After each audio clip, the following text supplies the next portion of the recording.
The Attorney General today forcefully pushed back on characterizations of the FBI's search of Mar-a-Lago in 2022, saying it wasn't some green light to use lethal force or some ridiculous plot by President Biden to assassinate his predecessor, as Donald Trump has claimed.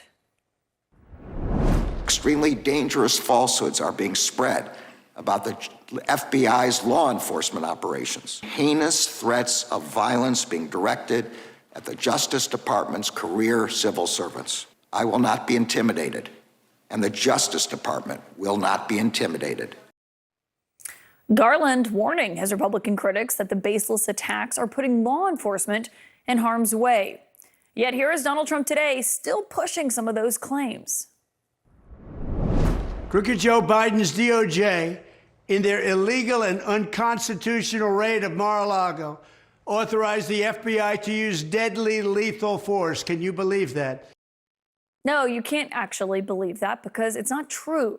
The Attorney General noted today, as we have reported here, that language in the search warrant was standard operating procedure, focused actually on limiting the use of lethal force and what to do in that scenario. It is the exact same language that was also in the search warrant for President Biden's home. But Trump's allies seem to have turned a deaf ear on all of those facts, digging in even more. Justice is no longer blind in America. Today it's driven by politics. Example number one is President Trump. You had no problem dispatching Matthew Colangelo. Who's Matthew Colangelo? That is false. I did not dispatch Matthew Colangelo. Matthew That's Colangelo, false. Matthew False. Colangelo pops up in Alvin Bragg's office to go get Trump. For the first time in American history, we do have a presidential administration that's working to put its opponent in jail. This is entirely your work, including approving an unprecedented search of a former president's home. It went on like that for roughly 5 hours on Capitol Hill today. But here tonight, straight to the source with us, is one of the few people who knows what it's like to be in that seat that Garland was in today, the former FBI director and the author of the new crime thriller, Westport, James Comey. And Director Comey, it's great to have you. You know, it's interesting to watch Garland's hearing today and how he was pushing back. You've been critical in the past of kind of his ability to communicate quickly with the American people about what exactly it is that the Department of Justice is doing in light of these Republican attacks. I wonder how you think he did today. I think it was great. It was great to see the Attorney General stand up for the integrity of the institution that he leads. I thought it was great that the FBI put out a very quick statement after Trump issued that outrageous lie about the use of deadly force, so-called, in the search warrant in Mar-a-Lago. Which was remarkable because we don't often see the FBI put statements out like that. Yeah, and it has to be out there because the lie soaks into the national bloodstream. People believe when a former president says things, as crazy as they may be. It's really important for those who know better to speak up quickly before that becomes sort of baked into our national conversation. What do you think's behind that change in how kind of the FBI operated? I mean, you obviously were intimately familiar with it. You led the department. What do you make of what's different from how it was then to issuing statements like this, pushing back on Donald Trump's claims? I think they've seen the damage that these lies can do. I would guess, I don't know for sure, but I would guess their reaction to some of the lies over the last few years was, who would believe that? But millions of people will believe that. And so it's important, given that your institution depends upon public trust and confidence, that you counter that lie. You don't want to be in a rapid reaction political spin type room, but you need to supply facts to the American people. Garland's demeanor today is not often how we see him. You know, it was quite forceful for him at least. Does it tell us something in your view about the level of alarm that these kinds of attacks are having, not just on the FBI or the Justice Department, main justice, but kind of on the justice system overall in the United States? The thing we have in common, despite our diverse disagreements about important policy issues in this country, is the rule of law. If the American people don't believe that there is justice, that the institutions are caring about facts and the law, we're lost. If a president can incite a mob to sack the Capitol and millions of people just say, no big deal, we're lost. And so I think the Attorney General feels a sense of urgency to speak to that, to make sure people understand the rule of law is real and it is essential to this country. Given today's hearing was supposed to focus, I mean, it feels like a replay of last night. We were talking with Dr. Fauci about a hearing that was ostensibly supposed to be on what we don't know, what we've learned about COVID-19. It turned into a lot of partisan attacks on Dr. Fauci. Obviously, it seemed like that's what we saw today.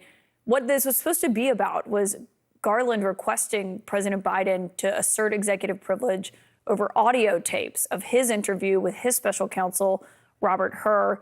Given Garland was the one who pushed for that, do you believe that the Attorney General made the right call? I don't know enough to have an informed thought on that. I mean, they have the transcript, for heaven's sakes. And so if you want to know what Joe Biden said at any moment during that interview, you can read it. I guess the concern at the FBI in particular is if we start turning over tapes of interviews, that'll chill future interviews. That doesn't strike me as an unreasonable argument, but I'm not an expert in it. Well, when the Hur report came out in February, we had your former deputy on this show, Andrew McCabe, and he told me he believed that there were nauseating similarities, as he described it, between how that report characterized President Biden while not charging him and with your actions in 2016 with respect to Hillary Clinton and her email investigation. Do you see those similarities? Hard for me to see, but maybe I'm too close to it. What we tried to do in 2016 was explain why Secretary Clinton's conduct didn't rise to the level of a crime. We had to characterize it in order to have our words make sense. I saw Hur's report taking a little bit of a swing beyond that characterization that seemed to go much farther than anything we did. You think it went further than you describing her actions as careless, right before the election? Sure, I do. And again, maybe people see it differently than I, but in early July of 2016, in order to explain why this didn't rise to the level of intentional misconduct, we had to say what it was. And so what we said, which it was, is that it was extremely careless. But we didn't go out of our way to describe the demeanor of the subject of the investigation, to characterize the person in the way that the special counsel did in that report. So I see it as very different. And you think Robert Hur went too far, it sounds like. Yeah, it's felt to me like he took some swings that he really didn't need to take in order to characterize the evidence and explain why there wasn't sufficient evidence to bring a case. Donald Trump, since, I've last seen you on CNN, has now become the first former president to become a convicted felon. You predicted before the verdict came down, as the jury was still deliberating, as the case was still being presented, that he could potentially be convicted. Do you believe it's likely that the judge will sentence him to jail in this situation? I don't know. I would ordinarily say it's unlikely in a white-collar offense of this sort, but this is a defendant who's begging for a jail term by taking a flamethrower not just to the judge, but to the entire process and the jury. A judge will take that very seriously into consideration in deciding whether to deter this person and to send a message more broadly. He needs to spend some time behind bars. You think Judge Merchan should take everything he said, he has called Judge Merchan a tyrant. He likened him to the devil. Every day before he walked into that courtroom, he said he was corrupt, baselessly. Do you think that the judge will take that into consideration when he does sentence him in a few weeks? I do, as well as him having to find that the defendant had acted in contempt of the court's orders on multiple occasions. All of that will be part of the picture that the judge looks at to decide whether a message needs to be sent that involves jail. As a former FBI director, what's it like to see one of the major nominees of one of our parties, the presumptive nominee at this point, be a convicted felon? If you put it in a novel, and I'm here because I just wrote a novel, your editor would strike it out and say that's just crazy, that would never happen. We're living in a really strange time. It must be a weird time to be a conspiracy theorist and flip on Fox News and you hear these people screaming at the Attorney General about weaponizing, and the next story is about the department prosecuting the president's son, for heaven's sakes. So we live in a strange time, but it's one where people have to understand what's at stake. Donald Trump cannot return to that Oval Office. Yeah, you write fiction now. The latest book that you've written that we mentioned at the top is Westport. I wonder, given what you lived through that was maybe stranger than fiction. I remember the day that you were fired. How does that compare, writing fiction to the actual reality that you lived in? Well, it's easier in a lot of ways because I can do it in my sweatpants on a laptop on my back porch. and I don't have to be in D.C. dealing with some of the characters that the Attorney General had to deal with or Director Wray has to deal with.